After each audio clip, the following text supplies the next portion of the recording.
Live from WTVO 17 and your home team. Eyewitness News at 5 starts now. Relatives react after a state line mom is arrested, charged in the death of her own son. Family members share their memories of the life taken too soon.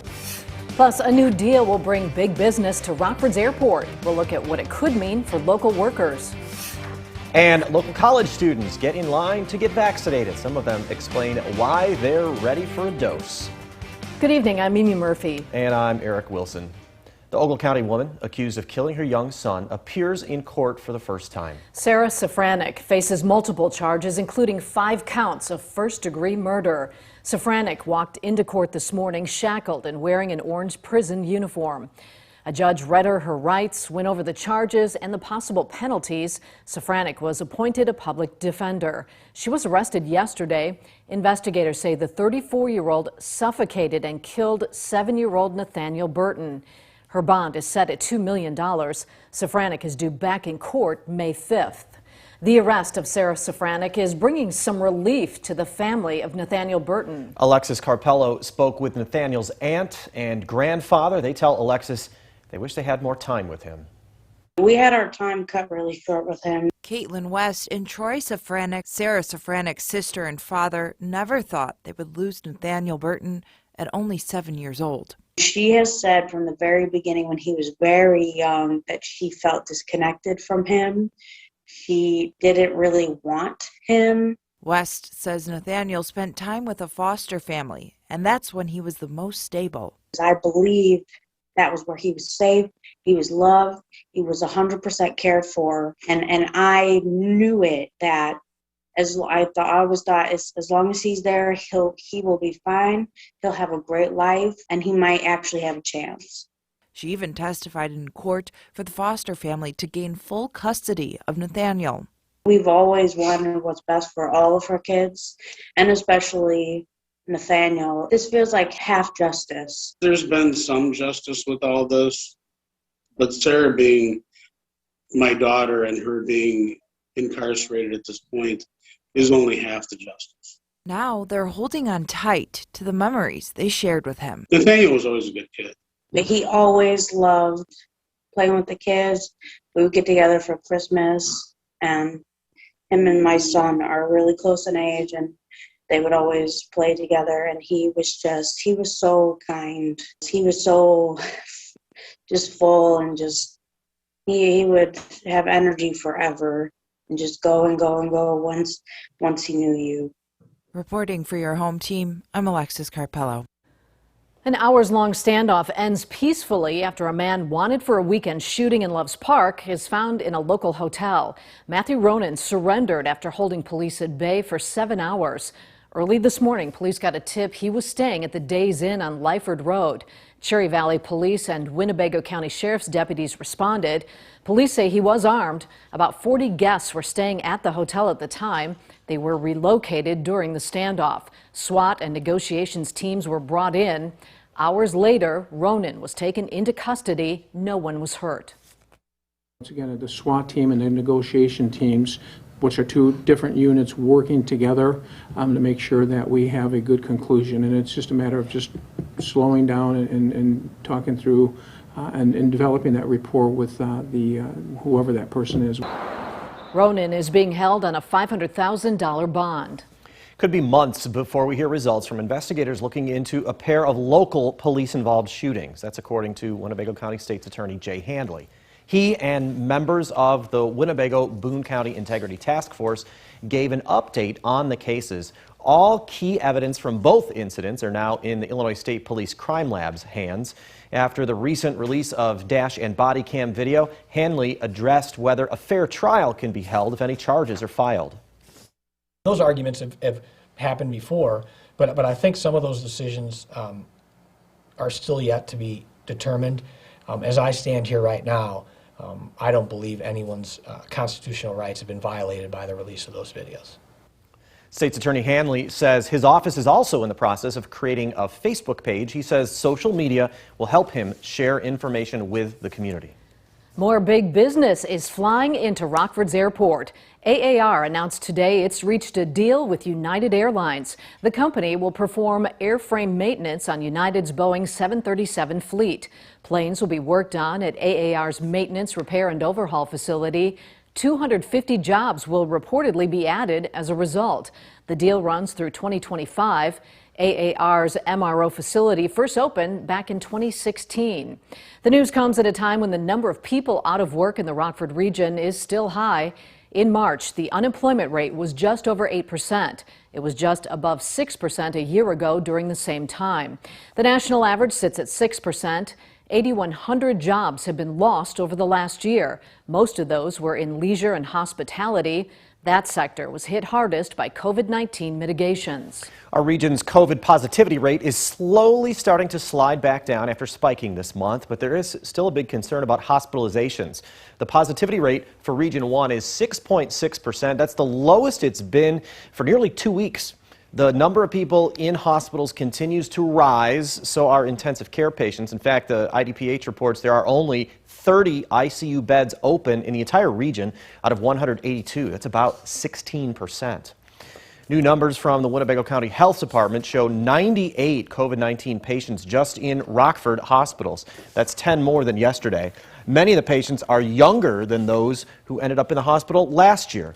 Many are in their 30s and 40s and in local ICUs. Swedish American says it's more prepared for this wave after dealing with the virus for so long. We have a lot of plans to make bed when we need it. Since our ICU bed is short supplies now, we have 29 patients in our ICU. We have 30 beds only. So we have only left. We are able to open more beds if we need to. That means we shut down other units. We can do that if we have to. Swedish American has had to shut down other units and turn them into ICU beds before. There are backups to the backup plans just in case. Local doctors stress the COVID vaccine can keep people out of the hospital. That's why workplaces, health departments, hospitals, and schools encourage everyone who can to get vaccinated. Michelle Rave visited Beloit, where one college is taking an active approach. In Rock County, those 16 to 34 make up a large amount of the new COVID cases. It's an issue Beloit College hopes to tackle by getting students vaccinated. Done. Jimmy Velasco is a senior at Beloit College and is now just a few weeks away from being fully vaccinated from COVID-19. I just got my first dose of the Moderna vaccine from Beloit College, and yeah, it was a little nerve-wracking, but I got it done. All this week, Beloit College held a vaccine clinic at the school. The director of health and wellness says they had a good group of students sign up. We'll end at about 150, 160 students that got the vaccine on campus. But by no means is that all of our students who are vaccinated. So many of them have gone out into the local community and were able to procure vaccines in that way as well. Freshman Alex Andretu didn't hesitate getting the shot after seeing a rise in COVID positivity in younger people. I'm doing it just to protect myself, but also people around me. Sadly, it's kind of our group, which kind of makes sense. We're all young and we're kind of reckless a little bit. The students say they feel safer in doing their part in helping lower COVID cases in their community. I'm glad I'm doing my part, at least, and kind of minimizing the curve, or flattening the curve for my age group. So it's fine. I hope others are kind of thinking the same and doing either vaccine as well. I would say do it for your safety, do it for your friends, because COVID, people, you know what the COVID is doing to people. We've seen the results of it, and I think taking the bold step to get your vaccine is not going to change anything about you, but it's only going to put you on the safe side. I'm told this is the only clinic Beloit College will hold this semester, but anyone over the age of 16 can get their vaccine. Reporting in Beloit for your home team, I'm Michelle Rave. After years of flooding, a State Line Park will soon reopen to visitors. Coming up, South Beloit's mayor explains why the recovery took so long. And a bill making its way through the Illinois General Assembly could change how drug crimes are prosecuted. Coming up at 6, supporters and critics voice how they feel the decriminalizing of hard drugs will affect the state. A little windy for us this afternoon, but much improved compared to the 40s we were at the last couple of days. Temperatures back up into the 60s. They fall a little with a chance for rain, timing out those rain showers coming up in your most trusted forecast a little later. You're watching Eyewitness News, your home team with Eric Wilson, Mimi Murphy, Sports Director Scott Leber, and Chief Meteorologist Candice King.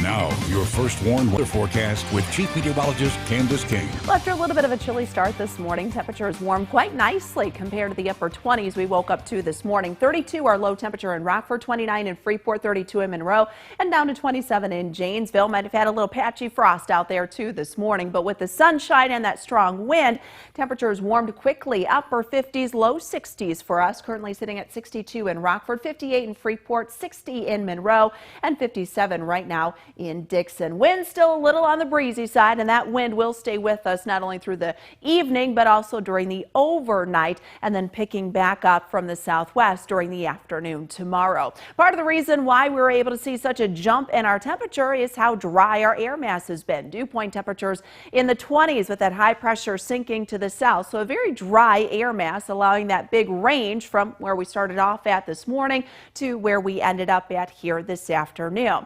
Temperatures will drop down into the upper 30s tonight, close to 40 degrees as we bring in a little bit more cloud cover. 59 for our weather watcher Ken in Belvedere, 61 for Ben in South Beloit, 61 also Bob here on the southeast side of Rockford, and 60 degrees with a breezy west wind for Mike just north of Foreston. Plenty of sunshine, just some fair weather cumulus clouds popping up here for us this afternoon, and our skies, they will stay mostly clear as we go through this evening. But a quick look off to the west shows some changes on the way, which will mean more cloud cover for us tonight and tomorrow, and then that chance for a few scattered showers. That all tied into an area of low pressure moving into the high plains.